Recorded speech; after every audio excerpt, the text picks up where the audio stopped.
லூக்கா எழுதிய தூய நற்செய்தியிலிருந்து வாசகம். அதிகாரம் 1, இறை வார்த்தைகள் 47 முதல். ஆண்டவரை எனது உள்ளம் போற்றி பெருமைப்படுத்துகின்றது. என் மீட்பராம் கடவுளை நினைத்து எனது மனம் பேறு வகை கொள்கின்றது. ஏனெனில் அவர் தம் அடிமையின் தாழ்நிலையை கண்ணோக்கினார். இது முதல் எல்லா தலைமுறையினரும் என்னை பேறு பெற்றவர் என்பர். ஏனெனில் வல்லவராம் கடவுள் எனக்கு அரும்பெரும் செயல்கள் செய்துள்ளார். தூயவர் என்பதே அவரது பெயர். அவருக்கு அஞ்சி நடப்போருக்கு தலைமுறை தலைமுறையாய் அவர் இரக்கம் காட்டி வருகிறார். அவர் தம் தோள் வலிமையை காட்டியுள்ளார்.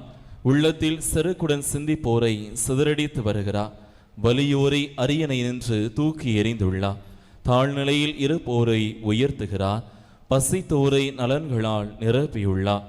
செல்வரை வெறுங்கையராய் அனுப்பிவிடுகிறார். மூதாதையருக்கு உரைத்தபடியே அவர் ஆபிரகாமையும் அவர் தம் வழிமரபினரையும் என்றென்றும் இரக்கத்தோடு நினைவில் கொண்டுள்ளார். தம் ஊழியராகிய இஸ்ரேலுக்கு துணையாக இருந்து வருகிறார். ஆண்டவரின் அருள்வாக்கு.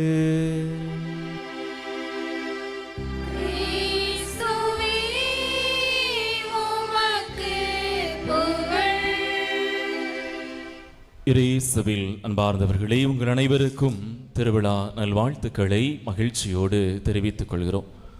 உங்கள் பக்கத்தில் இருக்கவங்களை பார்த்து நம் தாய் பரலோக அன்னை சொல்லுங்க.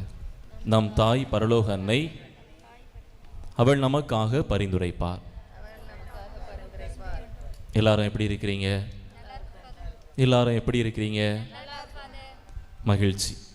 இயேசுவில் அன்பார்ந்தவர்கள், இன்றைய நாளினுடைய மைய சிந்தனையாக நமக்கு என்ன தலைப்பு கொடுக்கப்பட்டிருக்கு? ஏழைகளின் புரட்சி பாடல் அன்னை மரியா. புரட்சி பாடல் அன்னை மரியாவின் பாடல் என்றவுடன் நமக்கு நினைவு வருவது இன்று நாம் வாசிக்க கேட்ட அந்த இறை வார்த்தை பகுதி தான். இன்னைக்கு நம்முடைய வாழ்க்கையில் பல சூழ்நிலைகளில் நாம் வீழ்ந்து கிடக்கிறோம், மடிந்து கிடக்கிறோம், எழ முடியாமல் துவண்டு போய் கிடக்கிறோம். அந்த தருணங்களிலெல்லாம் யாராவது ஒருவர் எனக்கு துணை செய்வாரா, என்னுடைய வாழ்க்கையில் நான் மேலே எழும்புவதற்கு எனக்கு உதவி செய்வாரா என்று சொல்லி வேறொரு நபர் எனக்கு உதவி செய்ய நான் காத்து கிடக்கிறேன். ஆனால் அதே தருணத்தில் நான் நலமாக இருக்கின்ற போது வேறொரு நபர் விழுந்து கிடக்கிறார், அவர் எழ முடியாமல் துடித்து கொண்டிருக்கிறார். அவரை கண்டும் காணாமலும் கடந்து சென்று விடுகிறேன். நான் இப்போ வரும்போது இதான் முதல் முறையாக இந்த இடத்திற்கு பிரகாசபுரம் பங்குக்கு வர்றேன். மெயினாக உள்ள எல்லா இடமும் சரியாக வந்துட்டேன். உள்ளே வரும்போது அந்த வழிகள் எல்லாமே வலது இடது வலது இடது அப்படின்னு சொல்லி இருந்துச்சு மேப் போட்டு வரும்போது. ஒரு இடத்துல அலைபேசி பயன்படுத்தும் போது அலைபேசி தவறி கீழே விழுந்துட்டு, இப்போ அதற்கு பின்னாடி வாகனத்தில் வந்த ஒரு சகோதரர் உடனே வாகனத்தை நிறுத்திட்டாரு. ஒரு சைக்கிள் மிதிவண்டியில் வந்த ஒரு தம்பி உடனே நின்று அந்த அலைபேசியை எடுத்து கொடுத்தார்கள். இன்று நான் அதற்கு முன்னாடி என்னுடைய வாகனத்தில் ஒரு 10 விவிலியம் உங்களுடைய பங்கு தந்தைக்கு ஒரு தந்தை கொடுத்து விட்டாங்க. அந்த விவிலியத்தையும் முன்னாடி வச்சுருந்தேன். இப்போ என்ன பிரச்சனைனா, அந்த இடத்துல உடனே வாகனத்தை ஒதுக்கி நிப்பாட்டணும். மேலே இருக்கக்கூடிய அந்த 10 திருவிவிலியம் கீழே விழாமல் பார்க்கணும், இறங்கணும், அலைபேசி போய் எடுக்கணும். இப்போ இந்த நேரத்தில் எனக்கு சிறிய தடுமாற்றம். வாகனத்தை சரிப்படுத்துவதா, விவிலியத்தை இறக்கி வைப்பதா, அல்லது அலைபேசியை பாதுகாப்பதா? இந்த தருணத்தில் அந்த வாகனத்தில் ஒருவேளை பின்னாடி வந்து கொண்டிருந்த நபர் வேகமாக வந்திருந்தான்னு சொன்னால் அலைபேசி மேலே ஏறி இருக்கும். ஒன்று போனால் திரும்ப வாங்கிக்கலாம், இருந்தாலும் மனசு கஷ்டமாக தான் இருக்கும். இப்போ அந்த நேரத்தில் அவர் வாகனத்தை நிறுத்துகிறார். அந்த மிதிவண்டியில் வந்த அந்த சிறிய பையன் அதை எடுத்து தந்து உதவி செய்கிறான். இது ஒரு சின்ன சிறிய நிகழ்வு தான். ஆனால் அந்த இடத்தில் அந்த தருணத்தில் நம்முடைய மனம் எப்படி பதபதைக்கும், அந்த இடத்தில் என்ன செய்வது என்று அறியாமல் இருக்கிற போது யாராவது ஒருவர் முன்பின் தெரியாத ஒரு நபருடைய உதவி நமக்கு பேர் உதவியாக இருக்கும். அவர்கள் செய்யக்கூடிய செயல் சிறியதாக இருந்தாலும் கூட அந்த இடத்தில் அந்த தருணத்தில் அவர்கள் செய்த செயல் நமக்கு நிறைவான மகிழ்ச்சியை கொடுப்பதாக அமையும். அந்த வகையில் இன்று அன்னை மரியாவுடைய புரட்சி பாடலை பற்றி சிந்திக்கின்ற போது அந்த தாய் என்ன புரட்சிகரமான செயலை செய்துவிட்டார்? அந்த தாய்க்கு என்ன சிறப்பு இருக்கிறது? விவிலியம் ஏதாவது நமக்கு சுட்டி காட்டுகிறதா என்பதை சிந்தித்து பார்க்க அந்த தாய் வழியாக இறைவனை மகிமைப்படுத்த நாம் அழைக்கப்படுகிறோம். ஒரு பங்குல மாதா சிறுபமும் இயேசுனுடைய சிறுபமும் வாங்கினாங்க. இப்படி வாங்கும்போது இயேசுனுடைய சிறுபம் சின்னதாகவும் மாதாவுடைய சிறுபம் பெரியதாகவும் வாங்கிட்டாங்க. இப்போ இந்த நேரத்தில் ஆலயத்திற்கு கொண்டு வராங்க, பங்கு சமூகத்துக்கு கொண்டு வராங்க. அந்த சுரூபம் என்னன்னா ஒரே ஒரு கூண்டு தான் இருக்குது, ஒரு பெரிய கூண்டு. அந்த கூண்டில் தான் 2 சுரூபத்தையும் வைக்கணும். எந்த சுரூபத்தை முன்னாடி வைப்பாங்க, எந்த சுரூபத்தை பின்னாடி வைப்பாங்க? இயேசுனுடைய சுரூபம் சின்னதாக இருக்குது, மாதாவுடைய சுரூபம் பெரியதாக இருக்குது. எந்த சுரூபத்தை முன்னாடி வைப்பாங்க, எந்த சுரூபம் பின்னாடி வைப்பாங்க? மாதாவுடைய சுரூபத்தை பின்னாடி வச்சு இயேசுனுடைய சுரூபத்தை முன்னாடி வைப்பாங்க இல்லையா? அதுதான் யதார்த்தம். இந்த இடத்தில் ஒருவேளை அந்த இடத்தை கடந்து செல்லக்கூடிய மனிதர்கள் என்ன நினைக்கக்கூடும்? மாதாவுடைய சுரூபம் பெருசா இருக்கு, அம்மாவுடைய சுரூபம் பெருசா இருக்கு, மகனுடைய சுரூபம் சின்னதா இருக்கு அப்படிங்கிறத கடந்து செல்லக்கூடிய மனிதர்கள் எண்ணக்கூடும். இந்த இடத்தில் அன்னை மரியாவை பற்றி நாம் சிந்திக்கின்ற போது அந்த தாயினுடைய சுரூபம் எவ்வளவு பெரிதாக இருக்கிறது அது முக்கியமல்ல. அந்த தாய் தன்னுடைய மகனுக்காக கடவுள் தனக்கு தந்த அந்த இறை திருவுளத்தை நிறைவேற்றுவதற்காக எத்தனை தியாகங்களை செய்திருக்கிறார், எத்தகைய வாழ்வு வாழ்ந்திருக்கிறார், அதை நாம் வாழ நமக்கு வழிவகை செய்து கொண்டிருக்கிறார் என்பது மிக முக்கியமாக இருக்கிறது. அன்னை மரியா அப்படின்னு சொல்லும்போது அந்த அன்னை மரியா அல்லது மரியா என்ற பெயருக்கு சில பொருட்களை அவர்கள் சொல்றாங்க, சில அர்த்தங்களை அவர்கள் கொடுக்கிறாங்க. முதலாவது, அன்னை மரியா என்றால் அன்புக்குரியவர். நிச்சயமாக நம்முடைய வாழ்க்கை அந்த தாய் வழியாக பல்வேறு நலமான காரியங்களை நாம் பெற்றிருப்போம்.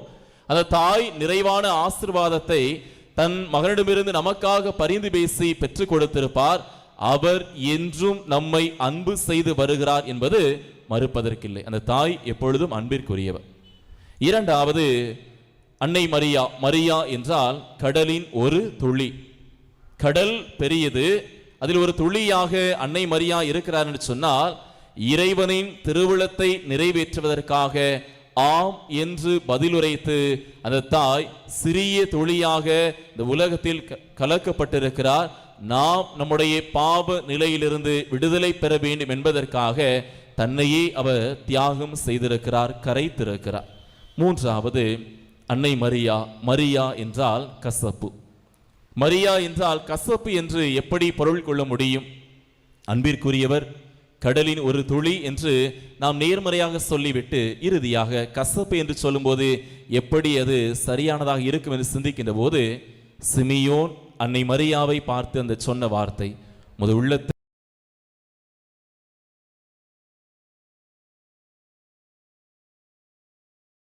ஒரு வாழ் ஊடுருவி பாயும். அந்த இடத்தில் அன்னை மரியாவுக்கு முதலில் சொல்லப்பட்டது அருள் நிறைந்த மரியே வாழ்க, ஆண்டவர் உம்மோடு இருக்கிறார், கடவுள் உம்மோடு இருக்கிறார் என்ற செய்தி முதலில் கபிரியேல் தூதர் வழியாக கொடுக்கப்படுகிறது. ஆலயத்தில் தம்முடைய மகனை காணிக்கையாக கொடுப்பதற்காக செல்கின்ற போது இந்த குழந்தை எதிர்க்கப்படும் அடையாளமாக இருக்கும், உள்ளத்தை ஒரு வாழ் ஊடுருவி பாயும் என்று சொல்லி எதிர்மறையாக அந்த தாய் அனுபவிக்க இருக்கக்கூடிய கசப்பான சம்பவங்களை சிமியோன் இறைவாக்கி அங்கு முன்னுரைக்கிறார். அதன் வழியாக மரியா என்றால் கசப்பு. மரியாவுடைய இயல்பு கசப்பு அல்ல, அவர் கசப்புகளை துன்பங்களை தாங்கிக் கொண்டு இந்த உலகிற்கு மகிழ்ச்சியை, இன்பத்தை, இனிமையை கொடுத்தவர் என்பதுதான் அதனுடைய பொருளாக இருக்க முடியும். நம்முடைய பகுதியில் இருக்கக்கூடிய ஆலயம் மாதாவுக்கு நேர்ந்தளிக்கப்பட்ட ஆலயம். இயல்பாக கத்தோலிக்க கிறிஸ்தவருடைய ஆலயம் எங்கே இருக்கு அப்படின்னு கேட்கும்போது எப்படி நம்ம கேட்போம்? ஒரு இடத்துக்கு போகிறோம், அங்கே ஒரு கிறிஸ்தவ கத்தோலிக்க ஆலயத்திற்கு போகணும். அந்த இடத்துல பெரும்பாலும் அதை மதத்தை சார்ந்தவர்கள், மதத்தை சாராதவர்கள், பிற மத சகோதர சகோதரி இருக்காங்கன்னு சொன்னால் என்ன அடையாளத்தை சொல்லி நம்ம அதை கேட்போம்? அவ்வளோதான். மாதா கோவில் எங்கே இருக்கு? ஒருவேளை அது இயேசுவின் திரு இருதயத்திற்கு ஒப்பு கொடுக்கப்பட்ட ஆலயமாக இருக்கலாம், புனித சவேரியாருக்கு, புனித அந்தோனியாருக்கு என்று நேர்ந்தளிக்கப்பட்ட ஆலயமாக இருக்கலாம். ஆனால் மற்ற நபர்கள், கிறிஸ்தவத்தை, கத்தோலிக்க மறையை அறியாத மற்ற சகோதர சகோதரிகளும் இயல்பாக புரிந்து கொள்வதற்கு கத்தோலிக்க திருவையில் ஒரு அடையாளமாக, அன்னை மரியா இருக்கிறார் என்பதையும் நாம் மறுப்பதற்கில்லை. மாதாவினுடைய கோயில் எங்கே இருக்கு, மாதா கோயில் எங்கே இருக்குன்னு சொன்னால் இயல்பாக அவர்கள் அடையாளம் சொல்லிவிடுவார்கள். இன்னைக்கு இந்த அன்னை மரியாவை பற்றி நாம் சிந்திக்கின்ற போது இந்த அன்னை மரியா யார் என்ற கேள்விக்கு என்ன பதிலெல்லாம் கொடுக்க முடியும்? இந்த அன்னை மரியா இயேசுனுடைய தாய், யோசேப்பினுடைய மனைவி, இறை திருவுளத்தை ஏற்று நடந்தவர். இப்படி பல காரியங்களை அன்னை மரியாவை குறித்து நாம் சொல்லிக் கொண்டே போகலாம். ஆனால் தொடக்க கால திரு அவையிலும் சரி, இன்றும் சரி, சில தவறான புரிதல்கள் அன்னை மரியாவை பற்றி இருப்பதை நாம் பார்க்க முடிகிறது. தொடக்க கால திரு அவையில் அன்னை மரியாவுக்கென்று மனிதத்தை கடந்த பக்தி முயற்சியை அவர்கள் கொடுக்க ஆரம்பித்தார்கள். அன்னை மரியா ஒரு சாதாரண பெண், கடவுளால் தேர்ந்தெடுக்கப்பட்டவர். ஆனால் அந்த அன்னை மரியாவை அவர் மனுஷி அல்ல என்ற ஒரு புரிதலிலே மனிதத்தை கடந்த பக்தி முயற்சிகளை தொடக்க கால திரு அவையில் அன்னை மரியாவுக்கு கொடுத்தார்கள். எப்படியெல்லாம் அன்னை மரியாவை பார்த்தார்கள் சொன்னால், நம்ப முடியாத வார்த்தைகளை, அன்னை மரியாவுக்கு பொருந்தாத சில வார்த்தைகளையும் அன்னை மரியாவுக்கு அவர்கள் புகுத்தி பார்த்தார்கள். அன்னை மரியா இணை மீட்பரா? அன்னை மரியா இணை மீட்பரா? ஆமாவா? மீட்பர் யாரு? இயேசு. அன்னை மரியா இயேசுவோடு இணைந்ததனால் இணை மீட்பர் ஆயிட்டாங்களா? நம்மை மீட்கக்கூடியவர், பாவத்திலிருந்து விடுவிக்கக்கூடியவர் இயேசு கிறிஸ்து ஒருவர் மட்டும்தான். அன்னை மரியா ஒரு கருவியாக கடவுளுடைய பணியில் இணைந்திருக்கிறார். இயேசு கிறிஸ்து தான் மீட்பர். தொடக்க கால திரு அவையில் கடவுளுக்கு நிகராக பார்க்கக்கூடிய, உணர்ச்சி வசப்பட்டு அன்னை மரியாவை ஒரு தெய்வமாக, கடவுளாக பார்க்கக்கூடிய ஒரு பார்வையும் தொடக்க கால திரு அவையில் இருந்தது. இது முதலாவது மனிதத்தை கடந்த பக்தி முயற்சி. இரண்டாவது, அன்னை மரியாவை ஒரு வெற்றி வீராங்கனையாக காட்டக்கூடிய ஒரு கருத்தியலும் தொடக்க கால திரு அவையில் இருந்தது. இப்போ ஒரு வெற்றி வீராங்கனை அல்லது ஒரு அரசியாக பார்க்கக்கூடிய பார்வைன்னு சொல்லும்போது அன்னை மரியாவுக்கு கிரீடம், மாந்து, பொன்னாடை அணிவித்து அவரை ஒரு வழிபாட்டு பொருளாக, அவருக்கு நமக்கும் இடையே பல்வேறு இடைவெளிகள் இருக்கக்கூடிய ஒரு செயலாக பார்க்கக்கூடிய தருணங்களும் இருந்தது. 19ஆம் நூற்றாண்டில் இருந்த ஒரு ஆயர் இந்த அன்னை மரியாவை எப்படி அழைத்தார்னு சொன்னால், மூவொரு கடவுள் இருக்கிறார்கள், சமமாக அவர்களுக்கு இணையாக 4வது கடவுளாக இந்த அன்னை மரியா இருக்கிறார் என்று 19ஆம் நூற்றாண்டில் இருந்த ஒரு ஆயர் சொன்னதாக வரலாறு சொல்கிறது. இப்படி பார்க்கின்ற போது அந்த மரியாவை ஒரு அரசியாக பார்க்கக்கூடிய பார்வை தவறு அல்ல. ஆனால் அவரை ஒரு வழிபாட்டு பொருளாக, எனக்கும் அன்னை மரியாவுக்கும் இடையே இடைவெளி இருக்கிறது, அவர் வேறு நான் வேறு என்று பிரித்து பார்க்கக்கூடிய பார்வை தொடக்க கால திரு அவையில் இருந்தது. மூன்றாவது, அன்னை மரியாவை மறைத்துவிட்டு இயேசுவை மிகைப்படுத்தினார்கள். இயேசுவை மறைத்துவிட்டு அன்னை மரியாவை மிகைப்படுத்தினார். இந்த இடத்துல அன்னை மரியாவை குறைத்து மதிப்பிட்டாலும் தவறு, அன்னை மரியாவை அதிகமாக கடவுளுக்கு மேலாக மதிப்பிட்டாலும் அது தவறு. ஏன் சொன்னா, ஒருவேளை அன்னை மரியாவை கடவுளுக்கு மேலாக நாம் கருதினோம் என்று சொன்னால் அந்த அன்னை மரியா கடவுளாக, தெய்வ தன்மை உடையவராக மாறி போயிடுவார். இயேசுனுடைய அந்த மனித தன்மை, அவர் ஒரு பெண்ணிடம் பிறந்தவர் என்ற அந்த தன்மை என்பது அடிபட்டு போய்விடும்.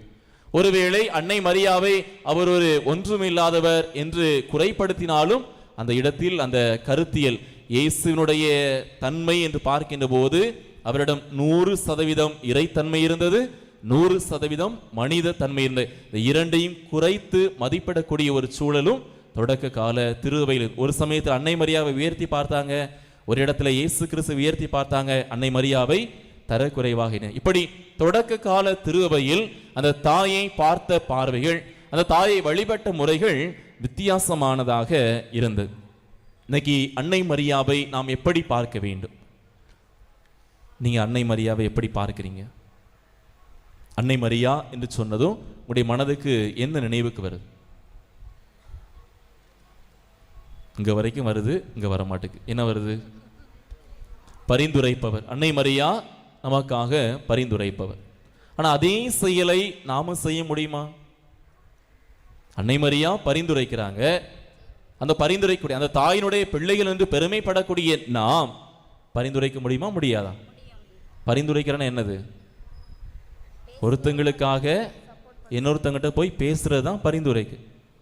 ஒருத்தங்க கஷ்டப்பட்டு இருக்கிறாங்க, நம்ம குறைந்த அளவு நம்மிடம் இருக்கக்கூடிய பணத்தை கொடுத்து உதவி செய்கிறோம். இன்னும் அவர்களுக்கு தேவைப்படுது, உண்மையிலேயே அவர்கள் அடிமட்டத்தில் இருக்கிறாங்க, உதவி செய்யக்கூடிய ஒரு நபர், அந்த நபரிடம் சென்று இவர்களுக்கு உதவி செய்யணும்னு சொன்னால் அவர்கள் வாழ்க்கை தரம் உயரும் என்று நாம் சொன்னோம்னு சொன்னால் அது பரிந்துரைத்தல். அப்போ அந்த தாய் நம்முடைய செயல்களை குறித்து மகிழ்ச்சி அடையும். முதலாவது பரிந்துரைக்கிறது. அடுத்து அன்னை மரியா என்றவுடன் என்ன நினைவுக்கு வருது உங்களுக்கு?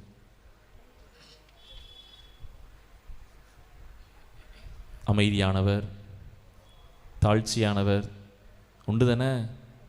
அன்னை மரியா குறித்து நாம் சிந்திக்கின்ற போது அந்த லூக்கா நற்செய்தியில் இந்த வார்த்தை அடிக்கடி வரும், உள்ளத்தில் இருத்தி சிந்தித்து கொண்டிருந்தார். இந்த உள்ளத்தில் இருத்தி சிந்தித்து கொண்டிருக்கிறது அப்படிங்கும் போது நம்ம பல நேரங்களில் நம்முடைய வாழ்க்கையில தேவையில்லாத காரியங்களை உள்ள போட்டு நம்ம யோசிச்சுட்டே இருப்போம். அது அடுத்த செயலை செய்ய விடாமல் நம்மை அழித்து விடும். அந்த சிந்தனை அல்ல. அடுத்து நான் கடவுளுடைய திருவுளத்தை நிறைவேற்றுவதற்கு எத்தனை இடர்கள் வந்தாலும் துணிந்து நிற்க வேண்டும் என்ற ஒரு தெளிந்த மனநிலையை அன்னை மரியா நடந்தவற்றை, நடக்கிறவற்றை, நடக்க போகிறவற்றை உள்ளத்தில் இருத்தி சிந்தித்து கொண்டே இருந்தார். அப்போ அந்த அமைதியான ஒரு சூழல்ல தான், என்னுடைய மனசு அமைதியா இருந்தா மட்டும்தான் நான் ஒரு செயலை சரிவர செய்ய முடியும், ஒரு காரியத்தை சரிவர சொல்லவும் முடியும். அப்ப அன்னை மரியா தன்னுடைய வாழ்க்கையில் அமைதி நிறைந்தவராக இருந்தார். மிக குறிப்பாக முக்கியமாக அன்னை மரியாவை பற்றி சொல்லும்போது அந்த தாய் தாழ்ச்சி நிறைந்தவராக இருந்தார். இது உண்மையா இல்லையா?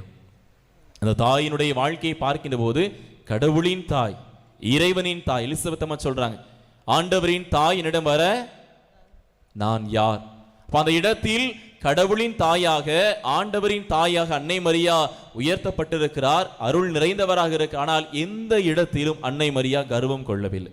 நான் கடவுளுடைய தாய், நீங்க என்ன தேடி வாங்க, நீங்க என்னட்ட வாங்க, நான் உங்களுக்கு உதவி செய்யறேன்னு சொல்லல. அன்னை மரியா தம்முடைய உறவினர் கருவுற்றிருக்கிறான் கேள்விப்பட்டதும் விரைந்து ஓடி செல்கிறார். இன்னைக்கு உதவி செய்யற 2-3 காரியங்கள் இருக்கு. ஒன்று பிறகு செஞ்சுக்கலாம், அல்லது கேட்டா செஞ்சுக்கலாம், அல்லது நாம போய் செய்யறது.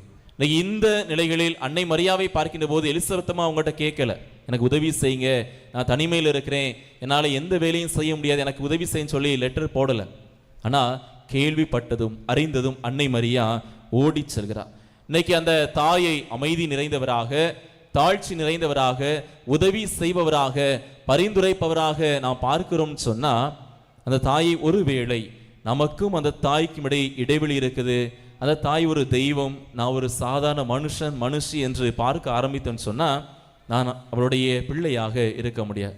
என்னுடைய தாயோடு, என்னுடைய தந்தையோடு எவ்வளவு நெருக்கம் நான் கொண்டிருக்கிறேனோ அதே போல அதைவிட மேலாக என்னுடைய தாய் இந்த ஆலயத்தில் வீற்றிருக்கிறார், அவர் எனக்காக பரிந்து பேசுகிறார், அந்த தாயோடு நான் இணைந்து செல்கிறேன் என்ற மனநிலையோடு நாம் இருந்தோம் சொன்னா அதை குறித்து அந்த தாய் மகிழ்ச்சி அடைவார். அந்த இணைந்து செல்வது என்பது அந்த தாயிடம் நான் மன்றாடுகிறேன், என்னுடைய வேண்டுதல்களை முன்வைக்கிறேன், அது அல்ல. அந்த தாய் எதையெல்லாம் கடைபிடித்தாரோ, எதையெல்லாம் தன்னுடைய வாழ்க்கையில் செய்தாரோ அதையெல்லாம் நாம் செய்தோம் என்று சொன்னால் தான் அந்த தாயோடு இணைந்து செல்வதாக மாறும். புனித பெர்னார்ட் அன்னை மரியாவை குறித்து சொல்லும்போது, ஓ பேறு பெற்ற தாழ்ச்சியே என்று வியந்து சொல்கிறார். அதே போல கத்தோலிக்க திருவை விட்டு வெளியே சென்ற மார்ட்டின் லூத்தர் கூட இந்த அன்னை மரியா எப்படி தாழ்ச்சி நிறைந்தவராக இருக்கிறார் என்று சொல்கின்ற போது அவர் இப்படி சொல்கிறார், மரியா கடவுளுக்குரியதை கடவுளிடமே விட்டுவிட்டார், ஒன்றில் மட்டும் அவர் கவனம் செலுத்தினார், தன்னில் எழுந்தருளிய இறை விருந்தினரை நன்கு வரவேற்க வேண்டும் என்பதில் அவர் கவனம் செலுத்தினார். கடவுளுடைய மகனை என்னுடைய கருவில் சுமக்க போகிறேன், நான் அந்த இடத்தில் அந்த கருவை சுமப்பதற்கு என்னை தகுதிப்படுத்திக் கொள்ள வேண்டும், நான் எந்த இடத்திலும் என்னை உயர்ந்தவனாக காட்டிக்கொள்ளக் கூடாது என்பதில் அன்னை மரியா சரியாக இருந்தார் என்பதை மார்ட்டின் லூத்தர் கூட ஏற்றுக்கொள்கிறார். அந்த தாயிடம் இருந்த மற்றொரு மிகச்சிறந்த பண்பு என்னன்னு சொன்னா வெளிப்படை தன்மை. இது நம்முடைய குடும்ப உறவுகளில் இந்த வெளிப்படை தன்மை இருக்குதா அப்படி நம்ம கேட்டு பார்க்க வேண்டியது. வெளிப்படை தன்மை என்ன? நான் எதையெல்லாம் நான் எப்படி இருக்கிறேனோ அப்படியே என்னை என்னுடைய குடும்பத்தில் உள்ளவர்களுக்கு காட்டுவது. நான் எப்படி இருக்கிறேனோ அப்படியே நான் ஒருவேளை என்னை என்னுடைய குடும்பத்தில் உள்ளவர்கள் காட்டினேன்னு சொன்னால் பிரச்சனை வரும், இடையூறுகள் வரும், துன்பங்கள் வரும். எனவே நான் என்னை மறைத்து கொண்டு நான் பொய் சொல்ல ஆரம்பிக்கிறேன். சொன்ன பொய்யை மறைப்பதற்காக வேறு பொய் சொல்ல ஆரம்பிக்கிறேன். கடைசியில் மாட்டிக்கொண்ட பிறகு அதிலிருந்து தப்பித்துக் கொள்ள இன்னும் பொய்களை சொல்ல ஆரம்பிக்கிறோம். நம்முடைய வாழ்க்கையில் வெளிப்படை தன்மை இல்லாமல் போய்விடும். ஆனால் அன்னை மரியா வெளிப்படை தன்மை உடையவராக இருந்தார். கடவுளின் மகனை கருவில் சுமந்த போது அந்த செயலை வெளியே தெரிய வந்தால் தன்னை கல்லால் இருந்து கொன்று விடுவார்கள், அது யூத சமூகம் கொடுக்கக்கூடிய தண்டனையாக இருக்கிற என்பதை அன்னை மரியா அறிந்திருந்தார். ஆனாலும் கூட அந்த இடத்தில் அவர் எந்த ஒரு கலகமும் செய்யவில்லை. எல்லாம் இறைவனின் விருப்பப்படி நடக்கட்டும் என்பதில் அவர் தன்னை முழுவதும் தற்கையளிப்பு செய்தார். இன்று அந்த தாயை பின்பற்றக்கூடிய நாம் நம்முடைய குடும்ப வாழ்க்கையில் வெளிப்படை தன்மையோடு இருக்க வேண்டும். கர்தினால் ஹெல்டர் கமரா அப்படிங்கிறவர் ஒரு காரியத்தை சொல்கிறார். நாம் மிகவும் ஒளி ஊடுருவ முடியாத திரை மூடியவர்களாக இருக்கிறோம். இன்னைக்கு நம்முடைய வாழ்க்கையை சுற்றிலும் நம்மை சுற்றிலும் ஒரு பெரிய திரை இருக்குது. வெளியே இருந்து வரக்கூடிய நல்ல காரியங்கள் உள்ளே வர முடியாமல், நமக்குள்ளே இருக்கக்கூடிய தீமையான காரியங்கள் நமக்குள்ளே சுற்றி சுற்றி வந்து கொண்டிருப்பதனால் நல்லதை செய்ய முடியாமல், நல்லவர்களாக இருக்க முடியாமல் நாம் நமக்குள்ளே ஒரு திரையை போட்டு கொண்டிருக்கிறோம் என்று சொல்கிறார். நம்மை திரை மூடியிருக்கிறது. அந்த திரை மூடியிருக்கக்கூடிய காரணத்தினால் ஆண்டவரை நாம் காண முடியாமல் இருக்கிறோம் என்று அவர் சொல்கிறார். அந்த தாயினுடைய வாழ்க்கையில் அந்த தாய் புண்ணிய குணநலங்களில் நிறைந்தவராக இருந்த காரணத்தினால், தாழ்ச்சி நிறைந்தவராக இருந்த காரணத்தினால் தன்னுடைய நலனை பாராது ஏழை எளியவர் மீது அக்கறை கொண்ட தாயாக அந்த தாய் இருக்கிறார். நம்ம வாசிக்க கேட்ட நற்செய்தி பகுதியில் நம்ம பார்த்தோம், ஆண்டவரை எனது உள்ளம் போற்றி பெருமைப்படுத்துகின்றது அப்படின்னு அந்த தாய் பாராட்டுகிறான்னு சொன்னால், கடவுளிடமிருந்து எதையும் பெறுவதற்கு முன்பே கடவுளை பாராட்டக்கூடிய தாயாக அந்த தாய் இருக்கு. என்னுடைய இறைவன் என்னுடைய வாழ்க்கையில் செய்ய வேண்டியதை சரிவர செய்வார், என்னுடைய கடமை என்பது அவரை போற்றி புகழ்ந்து கொண்டிருக்க வேண்டும் என்பதில் அன்னை மரியா உறுதியாக இருந்தார். எனவே தான் அவருடைய பாடலை பார்க்கின்ற போது எனது ஆன்மா கடவுளை ஏற்றி போற்றி மகிழ்கின்றது என்று அந்த தாய் பாடக்கூடியவராக இருக்கிறார்.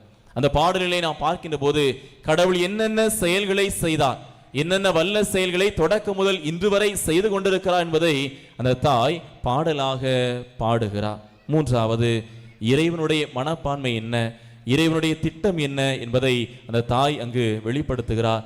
கடவுள் யாராக இருக்கிறார் என்பதை அந்த பாடலிலே அவர் வெளிப்படுத்தி இருக்கிறார்.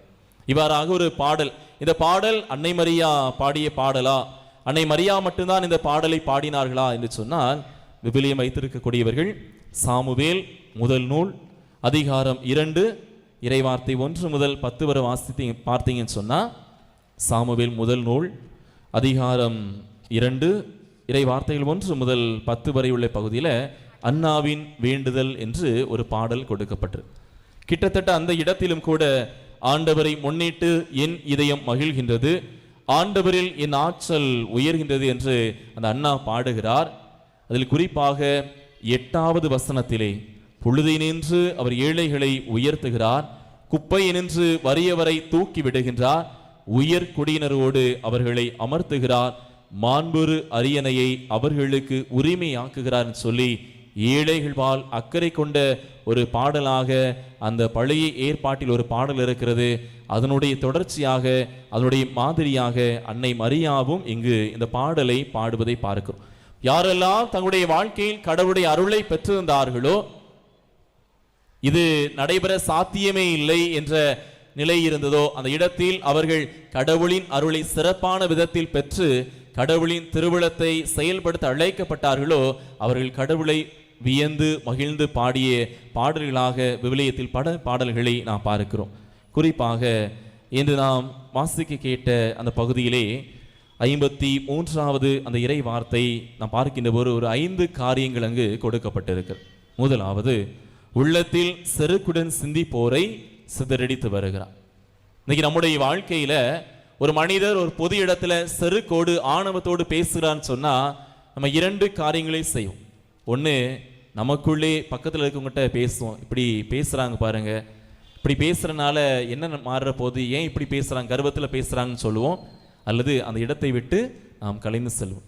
ஆனால் இந்த பாடலிலே அன்னை மரியா ஒரு துணிச்சலோடு கடவுள் செய்யக்கூடிய செயல், யாரெல்லாம் தங்களுடைய உள்ளத்தில் செருக்குடன் சிந்திக்கிறாங்களோ அவர்களை கடவுள் சிதறடிக்கிறார் என்று துணிச்சலோடு பாடக்கூடியவராக அங்கு இருப்பதை நாம் பார்க்க முடியும். இரண்டாவது, வலியோரை அரியணை நின்று தூக்கி எறிந்துள்ளார். இது எனக்கான இருக்கை, இது எனக்கான தலைமை, நான் இருக்க வேண்டிய ஒரு தலைவர் பொறுப்பு என்று சொல்லி இருக்கக்கூடிய மனிதர்கள் மத்தியிலே நீ உன்னுடைய கடமையை, உன்னுடைய பணியை சரிவர செய்யவில்லை என்று சொன்னார், அதிலிருந்து கடவுளை தூக்கி எறிந்து விடுவார் என்று சொல்லி ஒரு எதிர்ப்பு பாடலாக அன்னை மரியா பாடுவதை பார்க்க. மூன்றாவது, தாழ்நிலையில் இருப்போரை உயர்த்துகிறார். நீங்கள் அடிமட்டத்தில் இருக்கிறீர்கள், எழ முடியாமல் இருக்கிற கடவுள் உங்களுக்கென வாய்ப்பை ஏற்படுத்தி வைத்திருக்கிறார், நிச்சயம் அவர் உங்களை உயர்த்துவார் என்ற ஏழைகள் பால் அக்கறை கொண்ட பாடலாக இது இருக்கிறது. நான்காவது, பசித்தோரை நலன்களால் நிரப்பியுள்ளார். இன்னைக்கு நம்முடைய வாழ்க்கையில நம்ம ஓடிக்கிட்டே இருக்கிறோம், நம்ம ஓய்வில்லாமல் வேலை செய்து கொண்டிருக்கிறோம் சொன்னா அதுக்கு மிக முக்கியமான காரியம் என்னது? எதுக்காக ஓடிட்டு இருக்கிறோம்? வயிறு நிறையிறதுக்கு. ஆனால் அந்த வயிறு நிறைவதற்காக மட்டும் நம்ம ஓடிட்டு இருக்கோமா அப்படின்னு சொன்னா இல்லை. இன்னைக்கு போட்டி நிறைந்த சமூகமாக, அடுத்தவரை விட அதிகமாக வீடு கட்டுவதிலும் சரி, செல்வம் சேர்ப்பதிலும் சரி, இன்னைக்கு உயர்ந்திருக்க வேண்டும் என்ற மனநிலையோடு போட்டி மனப்பான்மை கொண்ட ஒரு சமூகமாக நம் அருகில் இருக்கக்கூடிய, ஏன் நம்முடைய வீடுகளில் இருக்கக்கூடிய சகோதர சகோதரிகளை கூட கண்டுகொள்ளாதவர்களாக எதையோ நோக்கி நாம் இன்று ஓடிக்கொண்டிருக்க இந்த இடத்தில் அன்னை மரியா பசித்திருப்போர் சார்பாக பாடல் எழுப்புவதாக பார்க்கிறோம். ஐந்தாவது, செல்வரை வெறுங்கையராய் அனுப்பிவிடுகிறார். இன்னைக்கு என்னுடைய வாழ்க்கையில் நான் எல்லாவற்றையும் சேர்த்து வைத்துக் கொண்டே இருக்கிறேன், எனக்கு நான் எல்லாவற்றையும் நான் வைத்துக் கொண்டு இருக்கிறேன், ஆனால் இந்த உலகத்தை விட்டு நான் போகும்போது எதையாவது கொண்டு போக முடியுமா என்பதற்கு சபை உரையாளர் அதிகாரம் 5 இறைவார்த்தை 15 பதில் இருக்கிறது. விவிலியம் வைத்திருக்கிறவங்க எடுத்து வாசிங்க. சபை உரையாளர் அதிகாரம் 5 இறைவார்த்தை 15. சபை உரையாளர் 5:15. மனிதர் தாயின் வயிற்றிலிருந்து வெற்றுடம்போடு வருகின்றனர், வருவது போலவே இவ்வுலகை விட்டு போகின்றனர். அவர் தம் உழைப்பினால் ஈட்டும் பயன் எதையும் தம்மோடு எடுத்துச் செல்வதில்லை. இது உண்மையா? இந்த இறைவார்த்தை உண்மையா? இந்த உலகத்தை விட்டு போகும்போது எதையும், நாம் சம்பாதித்த செல்வங்கள், வீடுகள், நிலபுலன்கள் எதையும் நம்ம எடுத்துட்டு போக முடியாது. ஆனால் ஒருவேளை நான் சம்பாதித்த செல்வங்கள் வழியாக சில நற்காரியங்களை செய்திருக்கிறேன், ஏழைகள் சார்பான ஒரு நிலைப்பாட்டை எடுத்திருக்கிறேன், சமூகத்தில் புறம் தள்ளப்பட்டவர்களுக்கு உதவியாக ஆதரவாக இருந்திருக்கிறேன்னு சொன்னா அந்த தாயோடு கரம் கோர்க்கக்கூடிய மகனாக மகளாக நான் இருக்க முடியும். அந்த வகையில் எனக்கு விண்ணகத்தில் செல்வம் கிடைக்கும். ஆனா இன்னைக்கு நான் சேர்க்கக்கூடிய செல்வங்கள் எனக்கு நிறைவான மகிழ்ச்சியை கொடுக்கும் என்ற மனநிலையில் நாம் வாழ்ந்து கொண்டிருக்கிறோம். ஆனால் இந்த உலகத்தை விட்டு நாம் போகும்போது எதையும் நாம் கொண்டு செல்ல முடியாது. இந்த உலகத்தில் நாம் எல்லாவற்றையும் விட்டு தான் செல்ல போகிறோம். அப்படி பார்க்கின்ற போது அந்த தாய் எதையும் கொண்டு வரவில்லை, எதையும் எடுத்து செல்லவில்லை. ஆனால் இன்று அந்த தாய் நாம் நினைவு கூறக்கூடிய, நாம் போற்றக்கூடிய, நாம் அந்த தாயை வியந்து பார்க்கக்கூடிய ஒரு தாயாக இருக்கிறான்னு சொன்னா இறைவனின் திருவுளத்தை பற்றி கொண்டார். தன்னுடைய வாழ்க்கையில் எதையெல்லாம் ஏழைகள் சார்பாக செய்ய முடியுமோ, யாரெல்லாம் ஒடுக்கப்பட்டு இருக்கிறார்களோ, யாரெல்லாம் தேவையில் இருக்கிறார்களோ அவர்களுக்கு தன்னால் இயன்ற உதவிகளை செய்ய முடியும் என்ற மனநிலையோடு தன்னால் முடிந்ததை அந்த தாய் செய்தார். அந்த தாய் செய்த செயல்களின் வழியாக கடவுள் அவரை உயர்த்தினார். இன்று நம்முடைய வாழ்க்கையில் கடவுள் நம்மை உயர்த்த வேண்டும் என்று சொன்னார், நாம் நம்மை மகிமைப்படுத்துவதை விட்டுவிட்டு, நாம் பாராட்டு பெற வேண்டும் என்ற எண்ணத்தை விட்டுவிட்டு நம்மால் இயன்ற சிறிய சிறிய நற்காரியங்களை பிறருக்கு செய்வோம். அந்த தாய் நம்மை குறித்து, நம்முடைய செயல்களை குறித்து மகிழ்ச்சி அடைவார். நம்முடைய தாயாக இருப்பதில் அவர் பெருமை கொள்வார்.